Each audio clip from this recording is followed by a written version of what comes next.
ओम शांति। आज है 2 अक्टूबर 2021। मीठे बाबा के महावाक्य सुनेंगे। मुरली का सार है, मीठे बच्चे, अब इस मृत्यु लोक का अंत है। अमर लोक की स्थापना हो रही है, इसलिए तुम्हें मृत्यु लोक वालों को याद नहीं करना है। मीठे बच्चे, अब इस मृत्यु लोक का अंत है। अमर लोक की स्थापना हो रही है, इसलिए तुम्हें मृत्यु लोक वालों को याद नहीं करना है। प्रश्न है, बाप अपने गरीब बच्चों को कौन सी स्मृति दिलाते हैं? उत्तर, बच्चे, जब तुम पवित्र थे तो बहुत सुखी थे। तुम्हारे जैसा साहूकार दूसरा कोई नहीं था। तुम अपार सुखी थे। धरती आसमान सब तुम्हारे हाथ में था। अब बाप तुम्हें फिर से साहूकार बनाने आए हैं। गीत है, नैनहीन को राह दिखाओ प्रभु। ओम शांति। मीठे मीठे रूहानी बच्चों, आत्माओं ने गीत सुना। किसने कहा? आत्माओं के रूहानी बाप ने। रूहानी बाप को रूहानी बच्चों ने कहा बाबा। उनको ईश्वर भी कहा जाता, पिता भी कहा जाता। कौन सा पिता? परम पिता। बाप है दो, एक लौकिक, दूसरा पारलौकिक।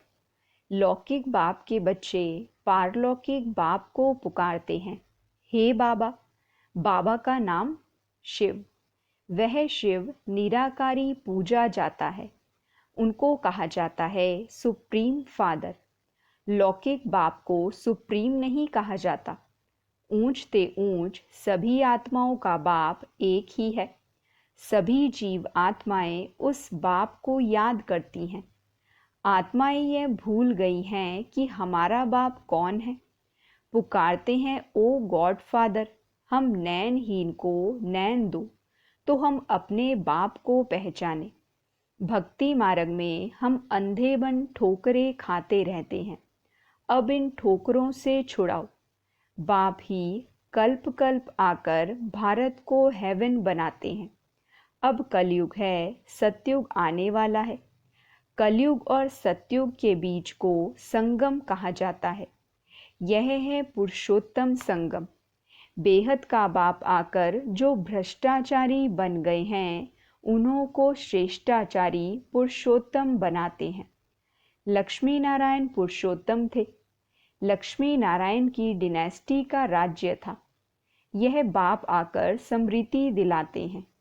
तुम भारतवासी आज से 5000 वर्ष पहले स्वर्गवासी थे, अब नरकवासी हो। आज से 5000 वर्ष पहले भारत हेवन था। भारत की बहुत महिमा थी। सोने हीरे के महल थे, अब कुछ नहीं है। उस समय और कोई धर्म नहीं था, सिर्फ सूर्यवंशी थे। चंद्रवंशी पीछे आते हैं। बाप समझाते हैं, तुम ही सूर्यवंशी थे। अब तक लक्ष्मी नारायण के मंदिर बनाते रहते हैं, परंतु लक्ष्मी नारायण का राज्य कब था, कैसे राज्य पाया, यह किसी को पता नहीं। पूजा करते हैं परंतु जानते नहीं, तो ब्लाइंड फेथ हुआ ना। शिव की, लक्ष्मी नारायण की पूजा करते हैं, बायोग्राफी कोई नहीं जानते। भारतवासी खुद कहते हैं, हम पतित हैं। हे पतित पावन बाबा, आओ, आकर हमको दुखों से, रावण राज्य से लिबरेट करो। बाप आकर सबको लिबरेट करते हैं। बच्चे जानते हैं कि सतयुग में एक ही राज्य था। कांग्रेसी लोग अथवा बापूजी भी यही मांगते थे कि हमको फिर से राम राज्य चाहिए। हम स्वर्गवासी बनना चाहते हैं। अब नरकवासियों का क्या हाल है, देख रहे हो ना। इनको कहा जाता है हेल, डेविल वर्ल्ड। यही भारत डीटी वर्ल्ड था, अब डेविल वर्ल्ड बन गया है। बाबा समझाते हैं, तुमने 84 जन्म लिए हैं, ना कि 84 लाख। यह तो शास्त्रों में गपोड़े लगा दिए हैं। आज से 5000 वर्ष पहले सद्गति मार्ग था। वहाँ ना भक्ति ना दुख का नाम निशान था। उनको सुखधाम कहा जाता है। बाप समझाते हैं, तुम असल में शांति धाम के रहने वाले हो। तुम यहाँ पाठ बजाने आए हो। पुनर्जन्म 84 होते हैं, ना कि 84 लाख। अब बेहद का बाप आया है तुम बच्चों को बेहद का वर्षा देने। बाप तुम आत्माओं से बात करते हैं और सत्संगों में मनुष्य मनुष्य को भक्ति की बातें सुनाते हैं। आधा कल्प जब भारत स्वर्ग था, एक भी पतित नहीं था। अब एक भी पावन नहीं है। यह है पतित दुनिया। बाप समझाते हैं, गीता में कृष्ण भगवानुवाच लिख दिया है। कृष्ण भगवान नहीं है, ना कि उसने गीता सुनाई। यह लोग अपने धर्मशास्त्र को भी नहीं जानते, अपने धर्म को ही भूल गए हैं। धर्म मुख्य हैं 4। पहले आदि सनातन देवी देवता धर्म सूर्यवंशी, पीछे चंद्रवंशी। दोनों को मिलाकर कहते हैं देवी देवता धर्म। वहाँ दुख का नाम नहीं था। 21 जन्म तुम सुखधाम में थे। फिर रावण राज्य भक्ति मार्ग शुरू होता है। शिव बाबा कब आते हैं? जब रात होती है। भारतवासी घोर अंधियारे में आ जाते हैं, तब बाबा आते हैं। गुड़ियों की पूजा करते रहते हैं, एक की भी बायोग्राफी नहीं जानते।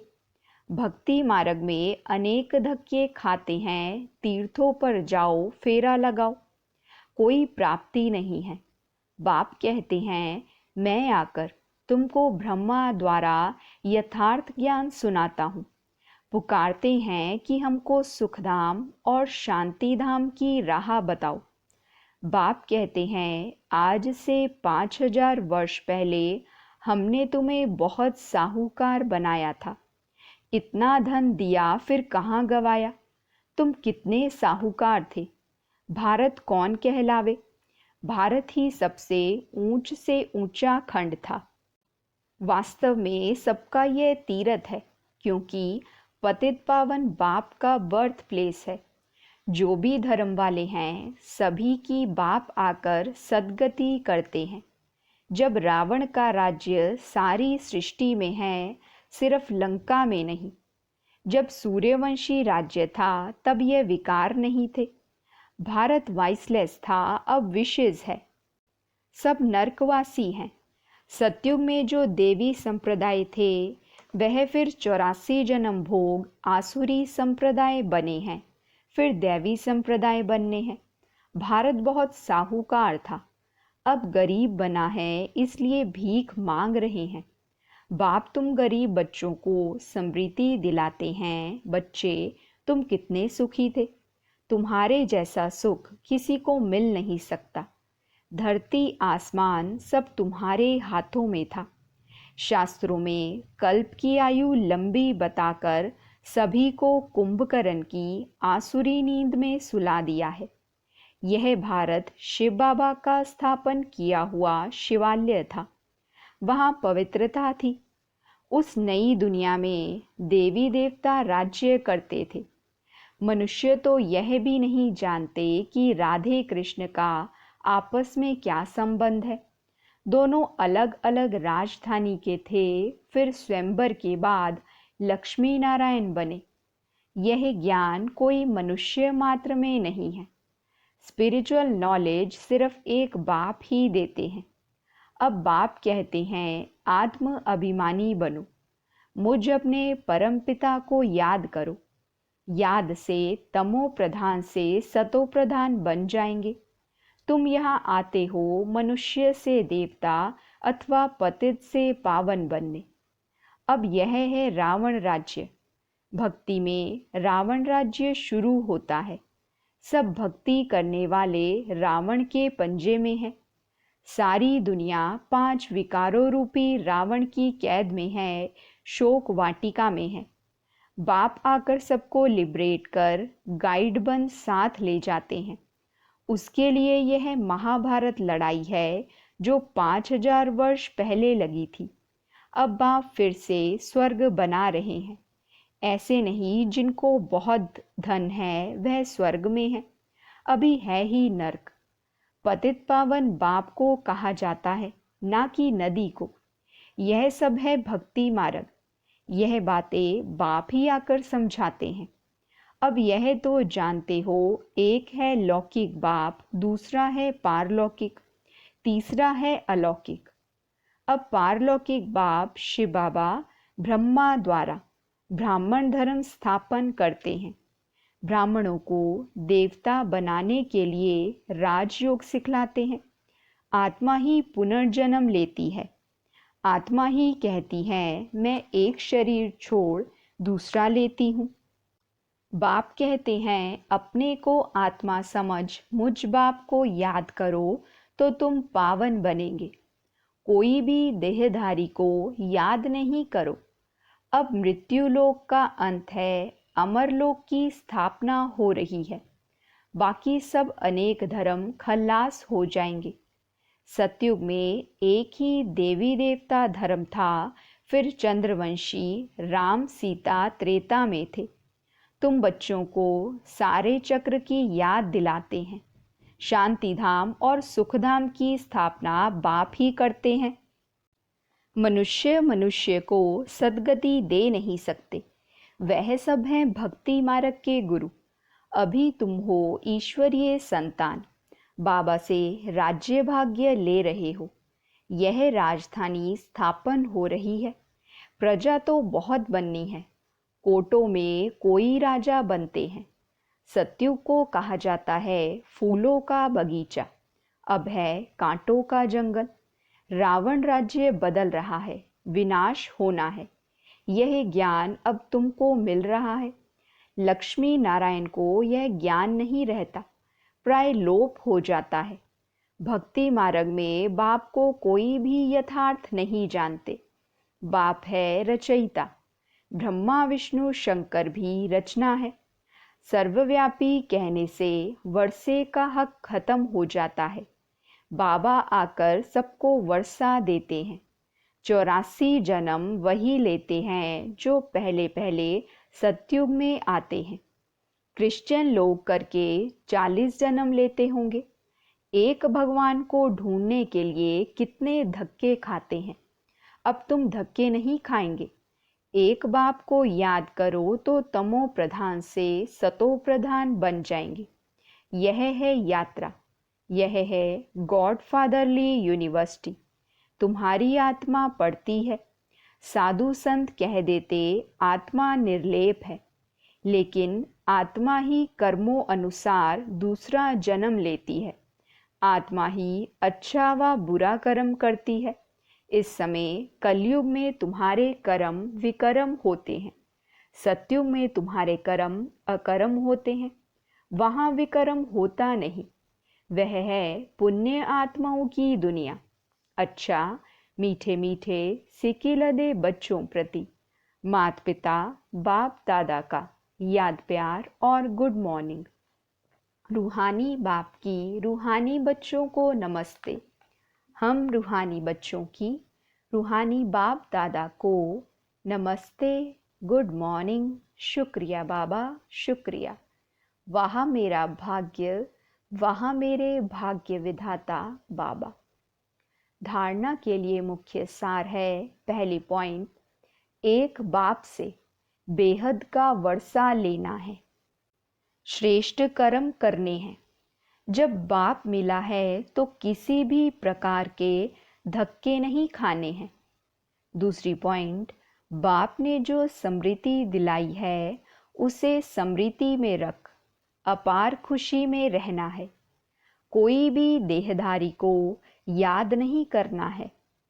वरदान है निमित्तपन की समृद्धि द्वारा अपने हर संकल्प पर अटेंशन रखने वाले निवारण स्वरूप भव।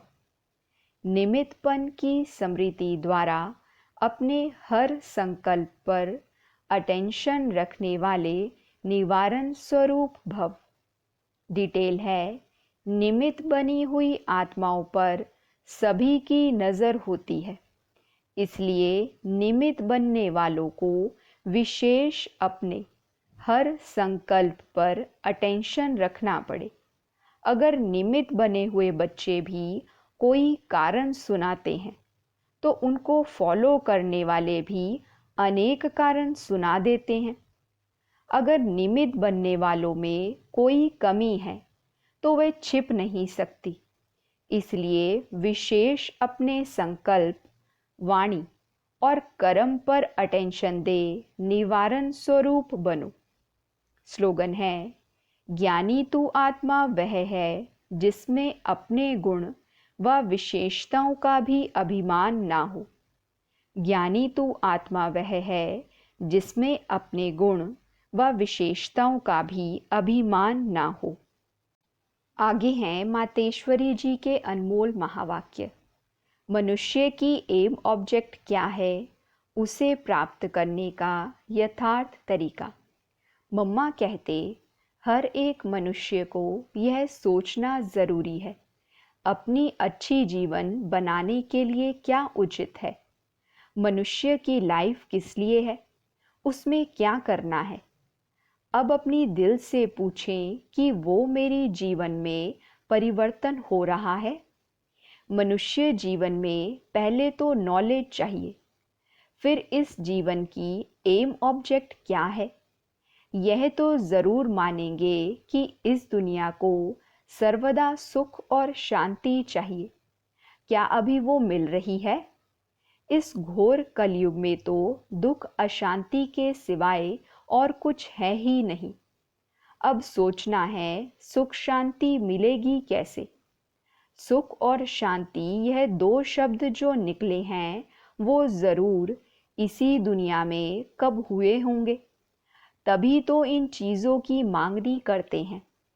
अगर कोई मनुष्य ऐसे कहे कि हमने ऐसी दुनिया देखी ही नहीं, तो फिर उस दुनिया को तुम कैसे मानते हो। इस पर समझाया जाता है कि यह दिन और रात जो दो शब्द हैं, तो ज़रूर रात और दिन चलता होगा। ऐसे कोई नहीं कह सकते कि हमने देखी ही रात है तो दिन को मानूं कैसे। लेकिन जब दो नाम हैं तो उनका पाठ भी होगा। वैसे हमने भी सुना है कि इस कलयुग से कोई ऊंची स्टेज भी थी जिसको सतयुग कहा जाता है। अगर ऐसा ही समय चलता रहे तो फिर उस समय को सतयुग नाम क्यों दिया गया। तो यह सृष्टि अपनी स्टेज बदलती रहती है, जैसे किशोर, बाल, युवा, वृद्ध बदलते रहते हैं, वैसे सृष्टि भी बदलती रहती है। आज की जीवन और उस जीवन में कितना फर्क है, तो उस श्रेष्ठ जीवन को बनाने का प्रयत्न करना है। दूसरी पॉइंट है, निराकारी दुनिया, आकारी दुनिया और साकारी दुनिया का विस्तार। इस पूरे ब्रह्मांड के अंदर तीन दुनियाएं हैं। एक है निराकारी दुनिया, दूसरी है आकारी, तीसरी है साकारी। अब यह तो जान लिया कि निराकारी सृष्टि में तो आत्माएं निवास करती हैं और साकार सृष्टि में साकार मनुष्य संप्रदाय निवास करते हैं। बाकी है आकारी सूक्ष्म सृष्टि। अब विचार चलता है, क्या ये आकारी सृष्टि सदा ही है या कुछ समय उसका पाठ चलता है। दुनियावी मनुष्य तो समझते हैं सूक्ष्म दुनिया कोई ऊपर है, वहाँ फरिश्ते रहते हैं, उसको ही स्वर्ग कहते हैं, वहाँ जाकर सुख भोगेंगे। लेकिन अब यह तो स्पष्ट है कि स्वर्ग और नरक इस सृष्टि पर ही होता है।